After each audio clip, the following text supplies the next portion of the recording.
We keep going through these same things because nobody cares about Black people. It is so deeply ingrained in society. What are we to do? The difference is when it comes to justice for a white person and justice for a Black person.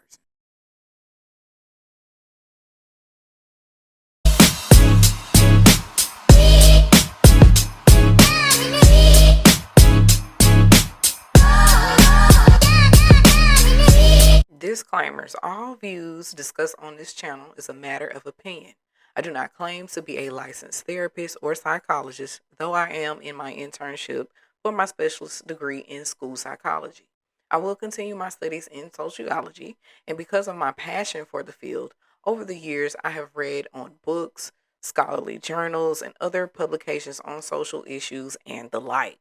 Therefore, many of my opinions can be backed with reputable sources that led to my conclusions in the matter. That being said, I understand that social issues are touchy and polarizing. I understand that criticism of a group you belong to socially or your favorite social figures can make you uncomfortable or feel like an attack. It is my intention to inform, not offend, but the truth can be offensive. If you happen to belong to a certain group I am analyzing, but you do not exhibit the behaviors I mentioned, then the assessment does not include you. Therefore, there is no need to insert yourself. If you are to include yourself, please be kind. Refrain from using ad hominem, look it up, stating obvious and redundant, not all of us statement, or disagreeing without data that can disprove my opinion. Remember, less feelings, more facts. Decided not to talk a lot about what's happening in the social atmosphere with the likes of Carmelo Anthony, with the likes of Nolan Wells, with the likes of so many other different things. Typically, you would see me speak out about some of these issues, but I've taken a back seat because I wanted to get back into kind of informing people about certain social issues in a general way as well.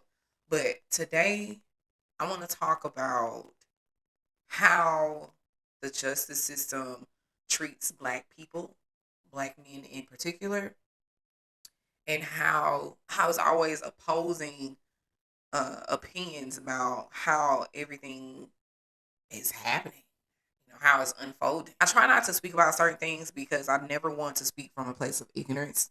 If I'm ill informed, then I don't want to say too much. I like to actually know what I'm talking about. I don't want to spread misinformation. I don't want to just look like a jackass, a dumbass. You know what I'm talking about?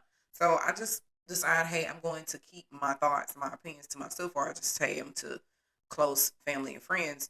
But I want to just talk about how I feel, how the general Black community feels about these things, and how socially, how the system plays a part for us to continue to go through the same thing over and over again. Same shit, different toilet. It's always this tale of injustice when it comes to Black bodies. Now, I want to take y'all back to this case, okay? It was in Georgia. It was a young man by the name of Kendrick Johnson. And again, I know some of us already know about this case, but for those of us who either don't know or need a refresher. New disturbing revelations in the death of a Georgia teenager. You recall the name Kendrick Johnson. He was found rolled up in a high school gym mat. His death at the time was ruled an accident, but shocking new information uncovered by CNN has called new attention to the case. We want to warn you, parts of this story are hard to watch. CNN's Victor Blackwell is live at Valdosta, Georgia with the very latest. Victor. Michaela, good morning. The details of what happened to Kendrick Johnson's body after his death left his parents deflated and nearly speechless. But now, with the addition of Ben Crump, the attorney who represented the parents of Trayvon Martin, to their legal team, there is a renewed call for access to what they call the one objective eyewitness to Kendrick's death. Happy birthday to you. On the day Kendrick Johnson would have turned 18, his family still is seeking answers in his death. I walked into his room and I kissed his picture and said, happy birthday, Kendrick. In January, Kendrick was found dead in the center of a rolled gym mat at Lowndes High School. According to paramedics, it was a crime scene, and they noted bruising on Kendrick's right side jaw. Lowndes County Lieutenant Stride Jones was on the scene that day.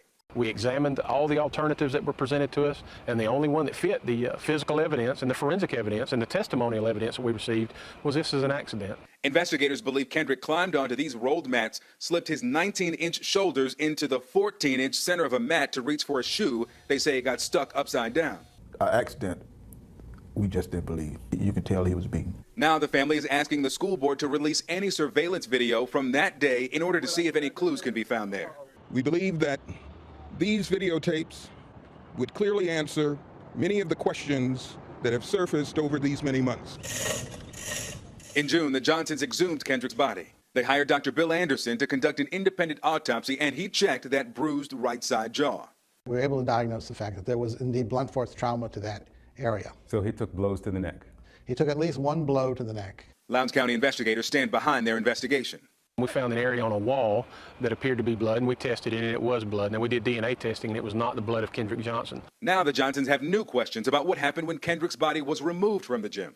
When we got the body for the second autopsy, that organs, the heart, lungs, liver, etc., were not with the body. A spokeswoman for the state tells CNN after its autopsy, the organs were placed in Johnson's body, the body was closed, and then the body was released to the funeral home. What was in the place of the organs?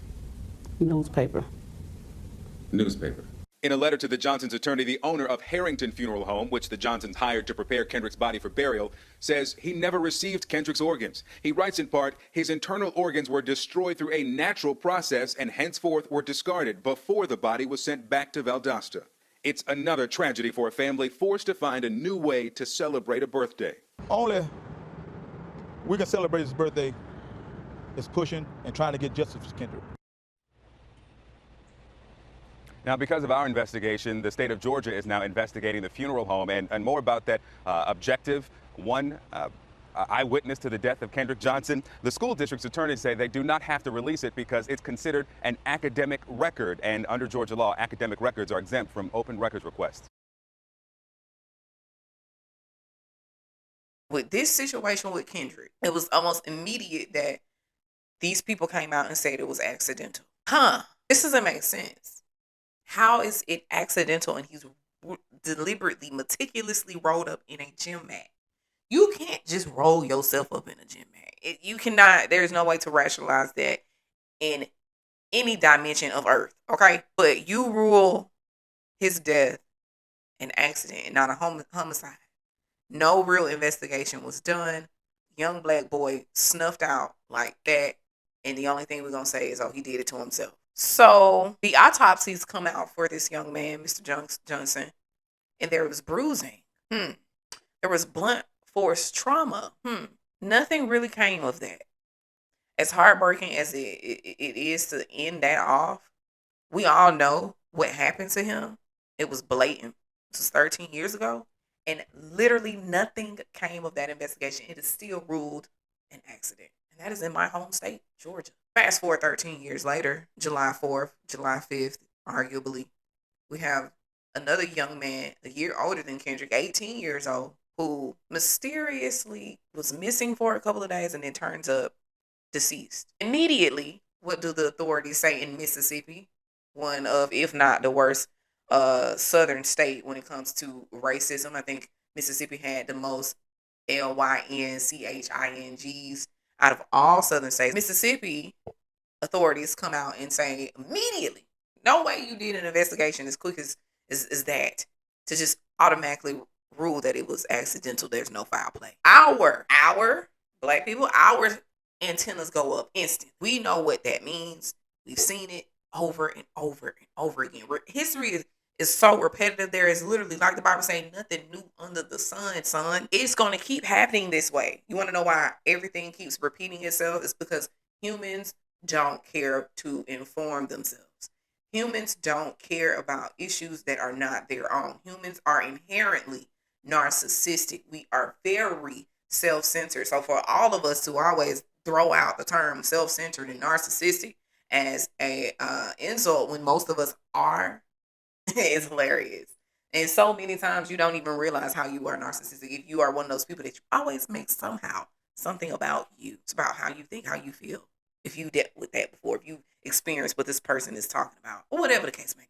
That's just a whole nother topic for another day. We keep going through these same things because nobody cares about black people. It is so deeply ingrained in society. I implore all of us, no matter where we are, no matter where we come from, to understand the history of humanity and how there has always been an attack on black bodies for thousands and thousands of years before Christ allegedly existed. Now we are faced with this situation with Nolan Wells, and it's been, as I record this, today is the July 15th, so we're talking about 10, 11 days, and his mother is saying that the sheriff department, the authorities, they're not reaching out to her. They're not being consistent. They're not being communicative. We realize that they're not talking to the media. They're not really being transparent. Now, there's arguments about what does transparency mean when it comes to authorities in an ongoing investigation. A lot of people are always extremists. Y'all want to go too far one way or the other. Transparency in the middle of an investigation does not require you telling me everything you found already. That doesn't even make sense. And they know that. We've seen so many cases where people have been, authorities have been transparent, but we don't know what's really going on. But at least they are front facing. They're showing them their face. They're allowing themselves to be held accountable. What they can respond to, they will. And what they can't, they will tell you they can't. What's happening right now is we're in limbo. And it never feels good when we are in these situations. Same thing happened just not too long ago with Ashley Janae, that limbo. And now guess what? Her name is fading in the background. Because it's not much we can do once they say, oh, it's an accident. It's not much we can do once they decide, hey, we're not going to implicate anybody. What can we do? We can try to keep these people's names alive, but there's only so much us common folk can do. My prayers are with Nolan Wells' family, Kendrick Johnson's family, Ashley Janae's family. These people, though Kendrick is years ago, he's still relevant to this day. That's why we're going to always keep him alive to some degree. What are we to do? And I know it's a hard question. It's a hard answer. If we rewind to the situation with Carmelo Anthony, which again I did not speak about, but I'm going to speak about now because I want y'all to see how the difference is when it comes to justice for a white person and justice for a black person. This situation with Carmelo Anthony and Austin Metcalf and how quickly it was resolved, I feel like this was one of the quickest murking cases I've ever seen.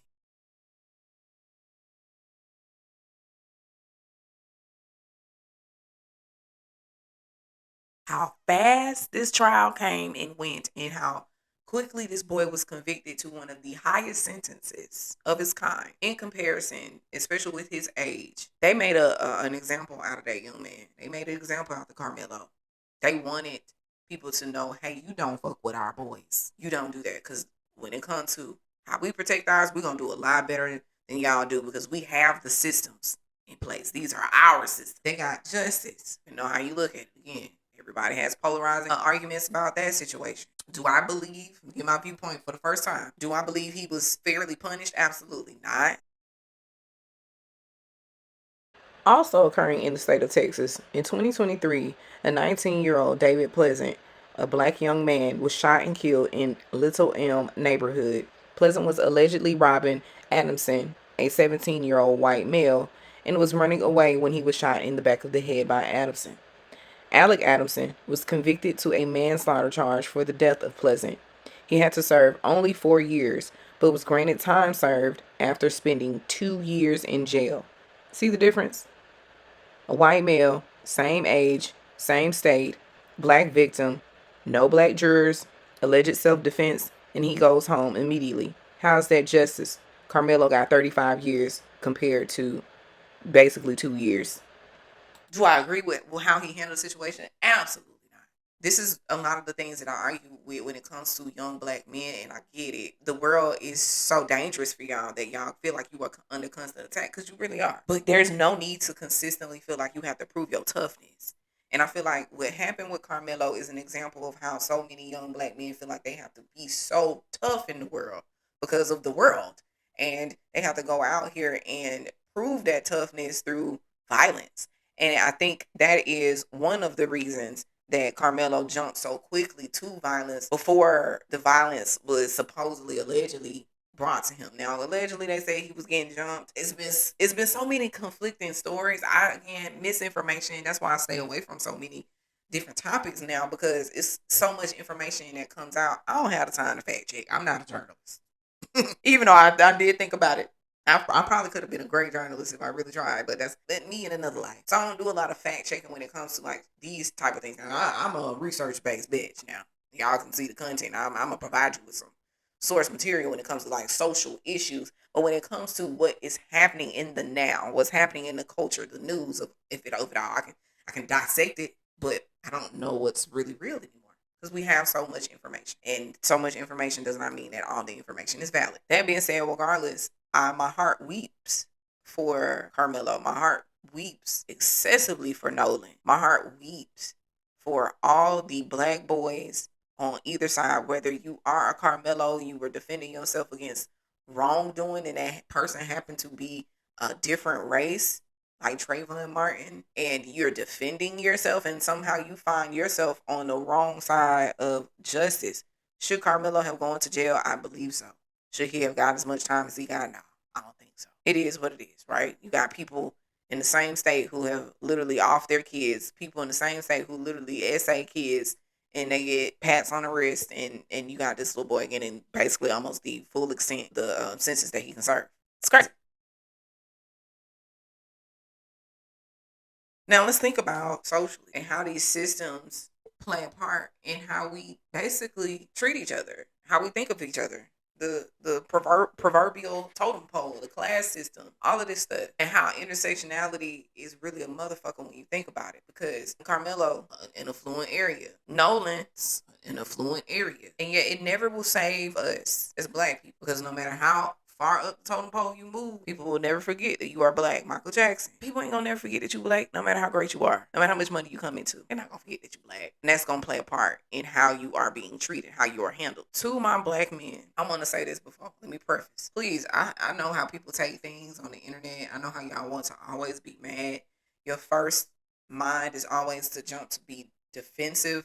I'm not sure what it is about the internet that makes monsters out of y'all behind the screen, but in front of the screen, you are kind of soft as toilet tissue.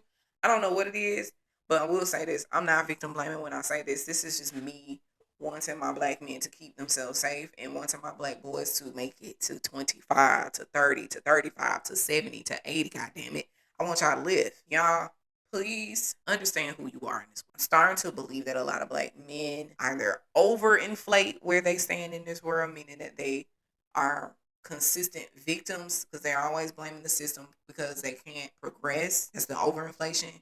Or they downplay where they stand in the world. We got the Jay-Z's who, like I said, they become a billionaire. You sell out so quick.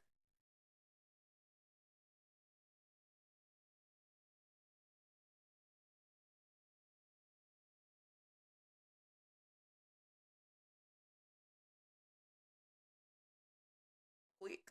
You've been selling out, and now it's almost as if your own words, still nigga, is starting to goddamn come back on you because you acting like that OJ song you made. This is so funny. That's what's so funny. Quick sidebar, real quick, 30 seconds maybe.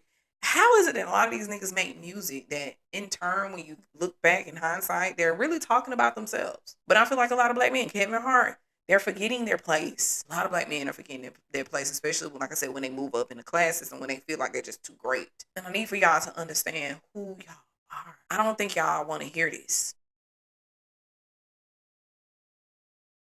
I keep telling y'all, there's a huge karma in the way that y'all treat women. Yes, men of all races mistreat women. Talking specifically to black men because we are a smaller group in this country. And we are, again, always, like I said, we're more vulnerable.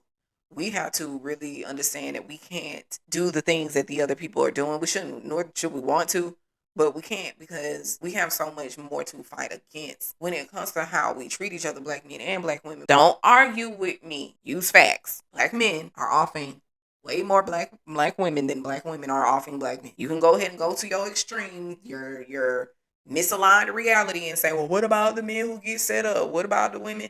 All these what about isms, but they're not the facts. Statistically speaking, you can't debate with me. Stop fucking with me. And I'm saying this because I know I'm talking to somebody right now who in the comments is itching to say something. Y'all have to understand. And I victim blaming, holding y'all accountable with love because I love y'all. Down. There is a karma in how you treat women. There is a karma in how you treat your children. If you want the world to feel like it is not such a heavy burden, you have to learn to love your women and your children because what happens is we become more harmonious. What happens with harmony is comes unification. What happens with unification becomes a front that is hard to fight against. But when you are sucking the poison of the white man and hating yourself, hating your women, and essentially hating your children because they come from you and a woman that you don't understand, you don't want to understand because the world taught you not to understand. When all of this trickle down, it ends up with us having a community that is so vulnerable.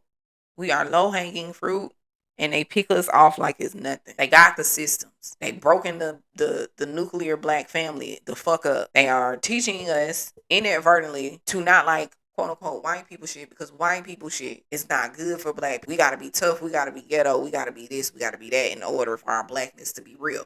If you talk prim and proper, you can't be black. That's stupid as fuck. Oh, quit talking white. I know it's a little thin line. Don't do too much. I know there's some people literally who are black in their mannerisms, not just the way they talk. But going back to what I'm saying, and then we're gonna end on this note. I didn't want to do too much. Like I said, this is not facts. This is not news. This is just me expressing my grievances, me letting y'all get a little bit of piece of the social aspect of this, and how we really have to be mindful of who we vote for, our elected officials.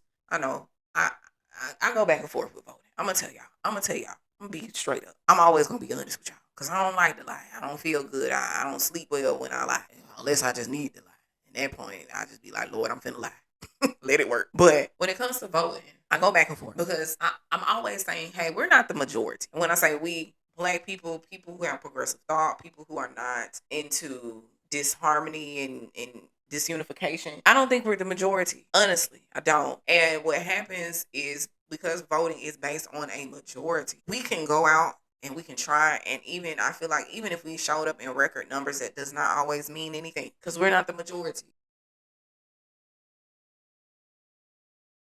Now, here to explain how rampant this voter fraud has gotten is Pulitzer Prize eligible Judge Janine Pirro. Especially depending on where you are. Where I am, I know my mindset is not the majority. I will now all the Trump flags is gone now, but it was Trump. This is where I'm at. Where I'm at I'm an hour outside of Atlanta South. It is definitely Trump over here. It's Repub. It's good old boy city. I'm not the majority. So sure, yeah, I can go in and I can vote. I've voted in nearly every election, presidential and midterm. I vote. If I could pull my shit up and show you without y'all knowing all my personal information, you can see that I vote often. But I have been slacking in the last couple of years. I did vote this last presidential election, but I've been slacking because, again, I go back and forth. It feels, I don't want to say hopeless because that's not true. It just feels like, how can I be sure that I'm taking my time, getting up, leaving work, or getting up from my bed, or getting up from my work at home and going to vote for who I feel like is going to be right for my rights. It's going to fight for me as a person and everybody else. Because I feel like if you reach down and pull everybody else up, everybody else is no choice but for the assembly line to keep moving up. But if you keep pressing down, you're going down too. Because you can't press down without going down. Get it? How I got an analogy for every fucking thing. So you pressing down, everybody moving down, including your dumb ass, just you moving slightly less than everybody else. I'm like, damn, so I went to vote and I'm only still getting pushed down regardless. So I'm not here to deter anybody from voting. I often offer a new perspective as a black person. You don't have to agree with me.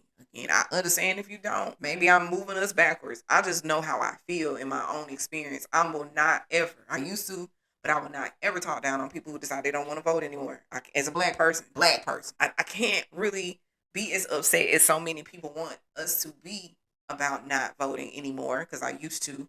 Because now I get why people don't vote. Black people especially. It's like on one end, I get it. We should want to vote because our ancestors fought for this right. They kept us from it for a reason. It's almost like they fought in vain if we don't exercise our right. But I also believe that we have to understand that exercising the right to vote is also exercising the right not to vote. We soon forget about the other side. I am giving space to people who decide they don't want to vote anymore because they feel like the system is rigged.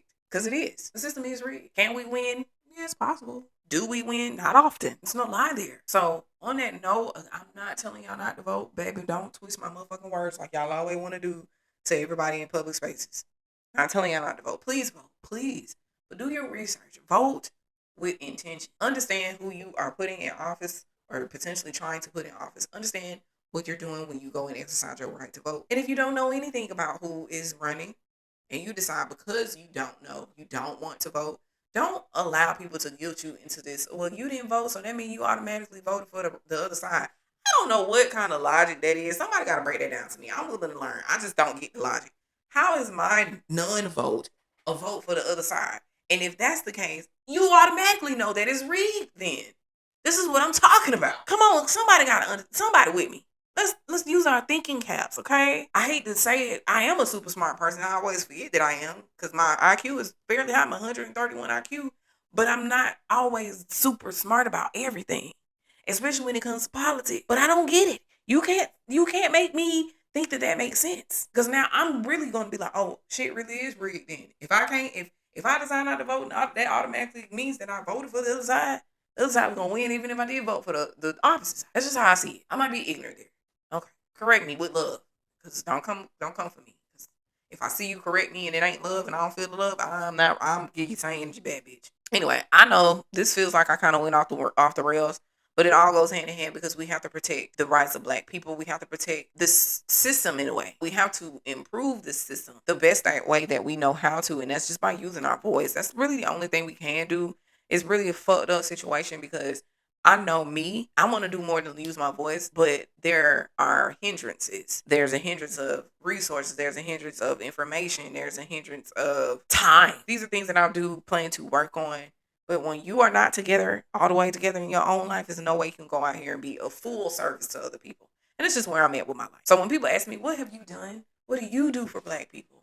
I'm a thought leader. If I can't get to you physically, I can get to you through my voice. I can get to you through information. I can get to you through love, through education, through shadow work. Not a light worker, which is why a lot of people won't like me. Oh well. A lot more people did like me when I was doing light work. I will say that, but it felt too fake for me. I want to pull you out the dark. So I'm a shadow worker. You need both of us, light workers and shadow workers. But depending on who you are, you might think you need a light worker, but really you might need a shadow worker. But you might need somebody who really be on your ass and show you the darkness in yourself so they can pull you out so you can see the light. Not necessarily eliminate the darkness, because I don't want you to eliminate your dark side. See, I'm not like everybody else. Everybody wants you to have an ego death. They want you to lessen the ego in your lower form. I don't want you to necessarily lessen those things. I want you to learn how to control it because this is not a black and white world. There's a lot of gray area. Sometimes you're going to have to be dark on the bitch. Sometimes you do. That dark side got to come out sometimes when it's necessary. God made us dual for a reason. And as Black people, we got to recognize that too. Sometimes we are a little bit too dark. Sometimes we're a little bit too light. There has to be more balance. I love everybody. White, Black, male, female, intersex, transgender, transsexual, flies on the wall, even though they get on my motherfucking nerves. I don't care what you is and who you are. That being said, drop a comment. Tell me what you think. How you feel about all of the stuff that's going on with our young Black boys, and how can we better protect them, better gear them up for this world? Young Black girls too, because we honorable mention, like I said, Ashley Janae. I already made a lot of content about how Black women, especially young Black women, have to approach dating. I already made content about that, but I think this is probably my first time speaking to Black young men and how they need to protect themselves in this world going forward. All right, I love y'all, and I'll see you on the next one.